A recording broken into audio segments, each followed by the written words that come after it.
ने एक बार फिर ब्याज दरों में बढ़ोतरी कर दी है। आरबीआई ने लगातार चौथी बार रेपो रेट बढ़ाने का फैसला किया है। रेपो रेट में 50 बेसिस पॉइंट की बढ़ोतरी करते हुए रेपो रेट को 5.40% से बढ़ाकर 5.90% कर दिया है। सरकार की तरफ से ब्याज दरों में बढ़ोतरी से महंगाई में कुछ काबू तो आएगा, मगर सभी तरह के कर्ज भी महंगे हो जाएंगे। खासकर होम लोन की मार जोर पड़ेगी। इस रिपोर्ट में देखिए कि ऐसे रेपो रेट में बढ़ोतरी आपकी जेब पर असर डाल रही है।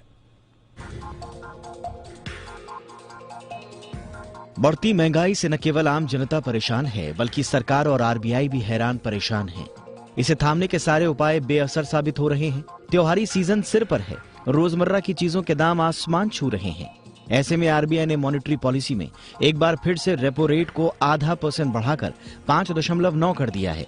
साथ ही ये स्पष्ट संकेत दिए हैं कि उनकी पहली प्राथमिकता सुरसा की तरह मुंह बाय खड़ी महंगाई को पस्त करना है। इस साल मई से लेकर अब तक आरबीआई ने चौथी बार रेपो रेट में बढ़ोतरी की। कुल मिलाकर कोरोना के बाद अब तक रेपो रेट में 1.90% की बढ़ोतरी हो चुकी है, जो पिछले 3 सालों में सबसे ज्यादा है। रेपो दर बढ़ने से महंगाई से निजात पाने का ये आरबीआई का कदम भले ही हो, लेकिन कर्ज महंगा होने से आम आदमी की जेब का बजट बिगड़ना भी तय है। होम लोन लगातार महंगा हो रहा है। मई से अब तक करीब 1 से 1.5% तक होम लोन महंगा हो चुका है। इसमें अब 0.5% और बढ़ोतरी होनी तय है। वहीं त्योहारी सीजन जो लोग गाड़ी खरीदने की सोच रहे हैं, उनका भी महंगे ऑटो लोन के चलते बजट बिगड़ सकता है। पर्सनल, एजुकेशन और बिजनेस लोन भी महंगे होने से लोगों की जेब का भार बढ़ेगा। जिन लोगों ने लोन लिया हुआ है, उनकी ईएमआई बढ़ जाएगी। प्रॉपर्टी सेक्टर में होने वाले निवेश पर भी इसका असर देखने को मिलेगा। फिलहाल रेपो रेट को बढ़ाने के पीछे महंगाई के साथ कुछ और भी वजह रही। मौसम की मार के अलावा जियोपॉलिटिकल सिचुएशंस ने भी महंगाई को बढ़ाने का काम किया। महंगाई की मार से बचने के लिए दुनिया भर के सेंट्रल बैंकों ने ब्याज दरों में बढ़ोतरी की। अमेरिकी फेड रिजर्व के रेट बढ़ाने से भारतीय रुपए पर दबाव बढ़ा और डॉलर मजबूत होता चला गया। इन हालातों से निपटने के लिए आरबीआई को काफी मशक्कत करनी पड़ रही है। अगस्त में खुदरा महंगाई का बढ़ना भी रेपो रेट को बढ़ाने की बड़ी वजह बना। इस साल जनवरी से अब तक रोजमर्रा के घरेलू सामानों में 10 से 22% तक की बढ़ोतरी हो चुकी है।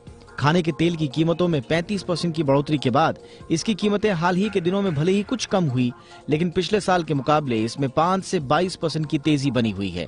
खाने के मसालों में 3 से 17% के साथ साथ चावल और आटे की कीमतें भी 10 से 20% तक बढ़ गईं। इस दौरान सोप एंड डिटर्जेंट भी 1 से 3% की तेजी दिखा रहे हैं। ऐसे में आरबीआई के पास रेपो रेट बढ़ाने के सिवा कोई चारा था भी नहीं। रेपो रेट बढ़ने से महंगे होने वाले कर्ज और बाजार में लिक्विडिटी पर पड़ने वाले असर पर आरबीआई ने साफ किया है कि बाजार में नकदी की कोई कमी नहीं है। निवेश में भी बढ़ोतरी हो रही है और ग्रामीण मांग में सुधार जारी है। वहीं आरबीआई ने कारोबारी साल 2023 के रियल जीडीपी ग्रोथ के अनुमान को 7.2% से घटाकर 7% कर दिया है। साथ ही सीपीआई के अनुमान को 6.7% पर कायम रखा है। ऐसे में आरबीआई और सरकार की कोशिशों का महंगाई को रोकने में कितना असर पड़ता है, ये देखने वाली बात होगी। ब्यूरो रिपोर्ट, जी मीडिया।